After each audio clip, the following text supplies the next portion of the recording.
Hi and welcome to the Resilience Podcast. I'm Brad Hook and I'm joined by Dr. Sven Hansen, and we're pleased to have you join us today as we embark on a new series of really short practical sessions that include proven knowledge that will help you uplift your experience, build resilience and enjoy your life.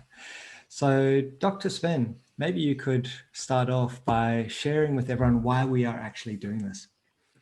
Yeah, thank you, Brad. So welcome everyone. And, our commitment together with this is to be really, really practical. I think, one of the things we've learned over the last years is that for many of us, we are learning so much, but a better life comes from doing things differently. So while our focus is very practical to answer Brad's question on why, I think there is a little bit of theory we should look at. And, at the end of the day, it's actually a really, really simple idea, which I think intuitively appeals to us. And we'll work through this really quickly and get to the practical parts of it. But I think this is an invaluable insight that you can keep referring to as we go through the future podcasts on the practical actions and drills. So I think the first point, right? Every single one of us understand there are times we wake up and you think, yes, this is my day. You feel good. Your experience in your body is positive. Your emotional state is positive. Your mind is clear, focused, decisive. It's a great day. And there are other days we feel a little down. We may be anxious. We may be angry about something. We may be sad and tired. So right at the beginning, if there's a core why, it's about a better life. If there really is science, if there really are proven practical tips that are both effective and safe to have a better life, why wouldn't you do them? And we know that's the case. There's a rich, rich environment. So, maybe I'll share just a couple of slides just for those who are watching. Right. At the end of the day, this session is about up or down. Nobody can really force this. Yes, organizations can nudge this. Yes, governments can nudge it. We can nudge it in our family. But at the end of the day, this really is a personal experience. So if we look at sort of question one, when we're up, life rocks. Mm-hmm. When we're down, life sucks. It's simple. And that sense gives us the beginning of a framework to have a much better life, but also to understand when life is bad, what you can do to recover. So we've always defined resilience as the ability to bounce, to grow physical, emotional, mental assets, to connect with others, to connect with yourself, to connect with nature, and to find flow, that optimal performance state. It's not a new idea. So many will be familiar with the Asian models of the chakras as you move up and down the body. I mean, medicine has always used the caduceus, which is a spiral, an upward spiral of healing.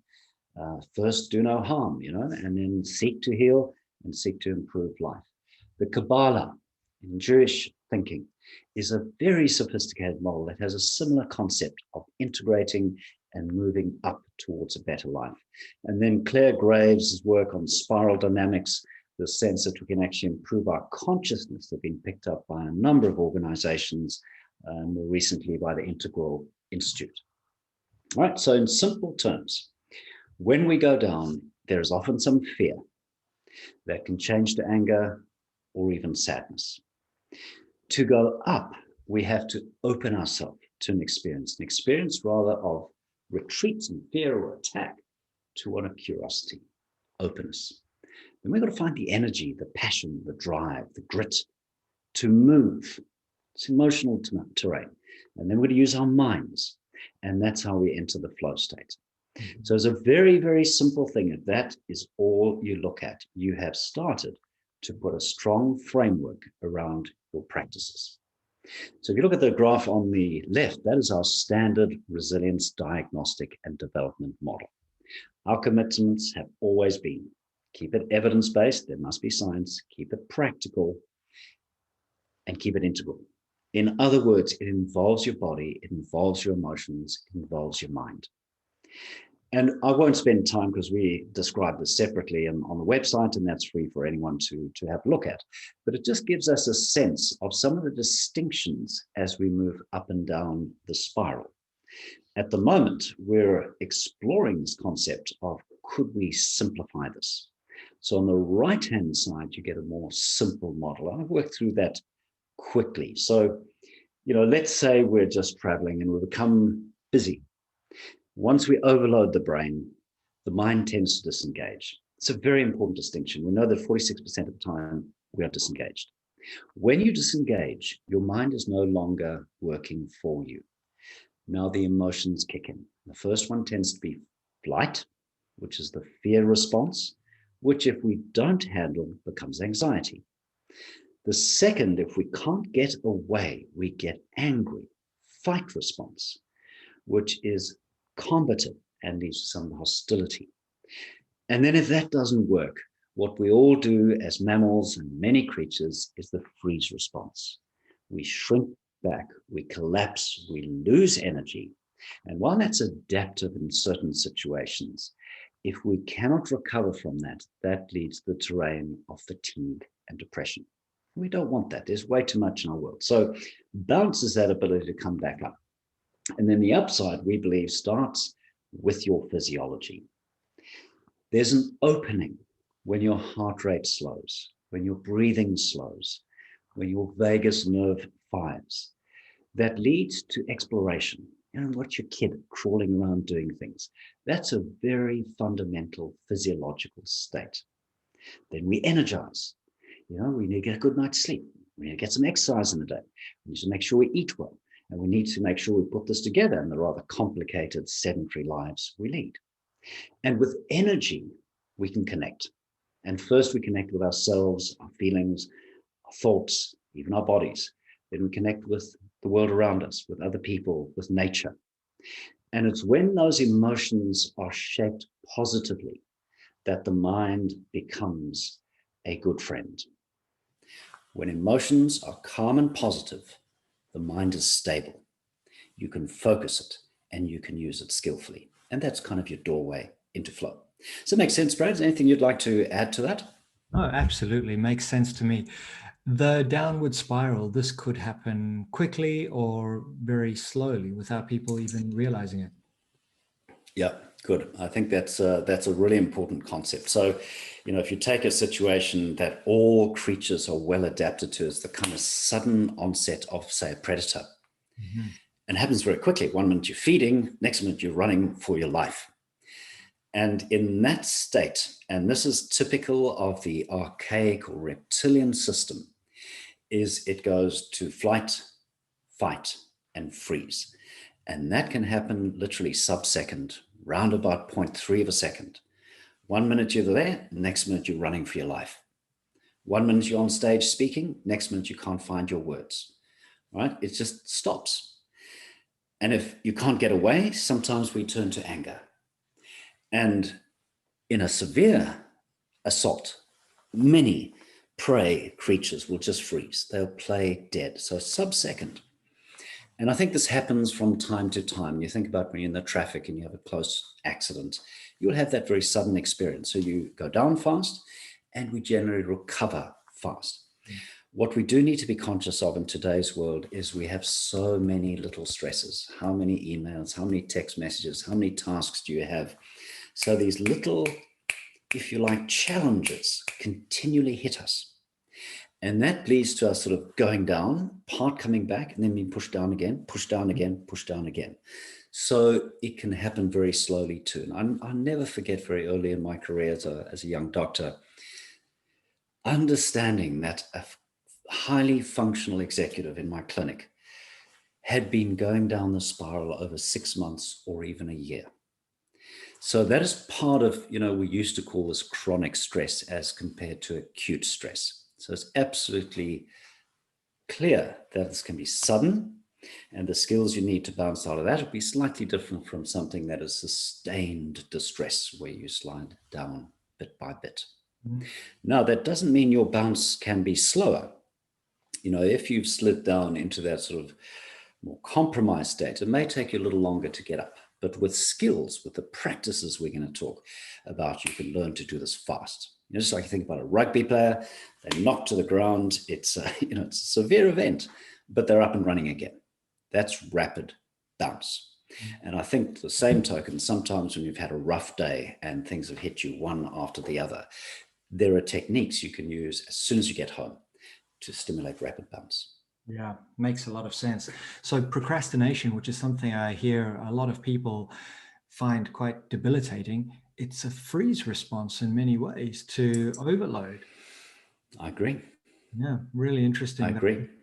This plays out in our modern world in response to emails as opposed to lions and tigers. Yeah. Yes. And I think there's a really interesting little distinction there. Sometimes, because it's not like these emotions of fear and anger and sadness are bad, they're real, they're life. But, fear is a motivator. Get away from a challenge. Mm-hmm. So part of being good at bounce, part of being resilient is not running away from your fear, but stepping into it. It's really important if you can feel fear and say, I feel my fear. We'll come to the drill for this shortly. That's the way out, by acknowledging it. Then we can move forward. If we don't acknowledge it, the fear turns to anxiety.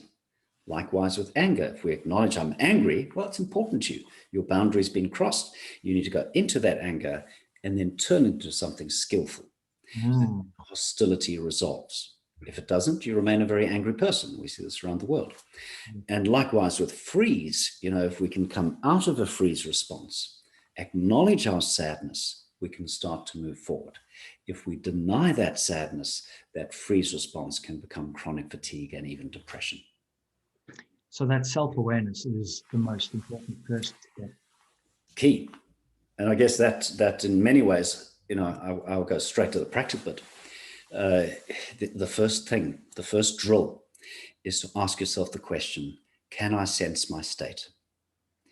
If you can feel where you are, and I mean, there are different studies here, so, it's approximate only, but certainly in the emotional intelligence area, the evidence suggests that if you can't notice your state, you've got a 4% chance of changing it. If you can consciously notice your state, you've got a 50% chance of changing it. So step one, kind of a drill one if you want, is to ask the question, how am I going? Right? What's happening in my body? What's happening in my emotions? What's happening in my mind? Mm-hmm. So that's self-awareness you mentioned. I think all of what we talk about depends upon that. And that's difficult for many of us, isn't it? Because, we kind of think, well, things just should be that way. Why should I have to study this? Why should I have to understand it? Just give me a drug or give me a pie, whatever it is. We want external fixes. Mm-hmm. Whereas actually the hard work as conscious human beings in 2021 is to be more self-aware. Yes, makes sense. And what can we do to lift our state? So, I mean, as soon as you see it, you can think of, I'm on my way back. So the moment I can say, gosh, I'm feeling a little tired and a bit down today, I'm actually on my way back. And that leads to mastery. And mastery really is the how. So I've seen it. And now I ask the question, how do I get out of the state of fatigue? What do I need to do? So mastery might be an adjustment to posture. We know that just changing your posture. We know that putting a pen in your mouth, and forcing a smile will actually lift your state. It may be taking charge of that worry loop and saying, you know what, I'm not sure that worry is working for me. What if I just focus on one task, addressing your procrastination there, and get that one task done? That's focusing the mind. It's a mastery step. Yeah. And I guess, if we look at an overview of thinking about the why of this work, at the end of the day, it's not just about us as individuals. It's about us as social beings. So as important it is to understand yourself and master it is, the real reason we do that is so that we can connect with others. Can I read other people? Can I observe their physical state? Can I notice what emotions they might be feeling? Can I notice what they might be thinking? And we term that empathy. So empathy isn't giving away the crown jewels. Empathy is like insight. It's an awareness. Say, okay, so this is where the other people in the room might be. I hear that. I understand that. I sense it. And when we see that, we have the motivation, just like when we see ourselves, we have the motivate to master. When we see others, we're motivated to do the right thing for other people. In other words, to lift people. And I'm going to term that here altruism. All right. So often when people talk about sympathy or even compassion, they're thinking about suffering. And that's true. We do want to help people out of suffering. But I think altruism goes further. Altruism is a deep desire that others be peaceful, curious, be happy, be healthy, be productive, be successful. Really important. And, we know that can build a better world, but for many, simply taking an action to do something good for other people actually returns the favor to you in spades. Yeah. If you want to quickly get a lift, do something good for someone else. And by doing good. And these practices or skills of mastery and empathy, trying to connect with others, it's learnable, or these things that Yeah, that's an important question, because I think many of us still believe that empathy is kind of something you're born with. She got it or she didn't get it. That's clearly not true. And I'll just use one reference. There are many around at the moment, but Max Planck Institute and Professor Tanya Singer, has done a lot of work showing that simply 6 weeks of paying attention grows the empathy circuits in the brain. And in fact, we can use this one if we go to practice. They're physical. So presence, or being able to really be present to another human being, that's physical empathy. If you practice putting away the clutter and being really present to another person, that physical empathy circuit improves. Likewise, if you really pay attention to the expressions, the tone of voice, the body language someone's sending you, you will grow your empathy circuits for emotion.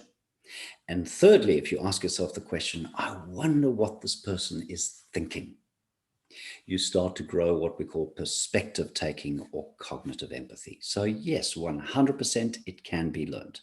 And we should be humble. While empathy is really one of the keys to how humans are here today, it does take work. It's not always something that comes naturally. Absolutely. Yeah, it makes a lot of sense. I know that from personal experience, when we as a family go somewhere remote without technology, and you start to cultivate that presence and really take notice, the quality of conversation, of relationships, it improves dramatically. It's quite incredible when you start to wonder, what is the experience of life like for this little person who's over there? And how the day plays out is very, very different. Imagine doing that every day. Absolutely. And, you think about the distraction with us spending, up to 12 hours a day on average as human beings on a screen. It just shuts down the physical, emotional, and even the mental empathy. It's tragic, right? So these phones are fantastic, but we do need to learn how to say, actually, now's the time for this conversation. Let me step into it. Absolutely. Yes. So we've had a look at the why. Why is this important? We've had a look at the how, reviewing the spiral, and especially that downward spiral, and then some of the stages we can explore on an upward spiral, and some of these practices. How would you like to wrap up?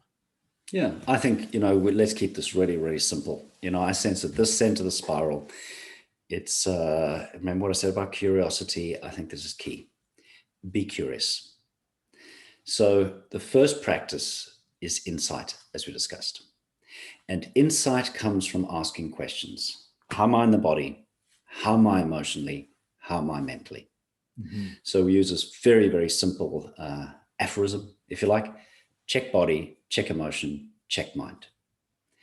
And if you can see you've slumped down in a chair, well, now you can move to practice 2 and make just a slight adjustment to that posture. That will improve things immediately.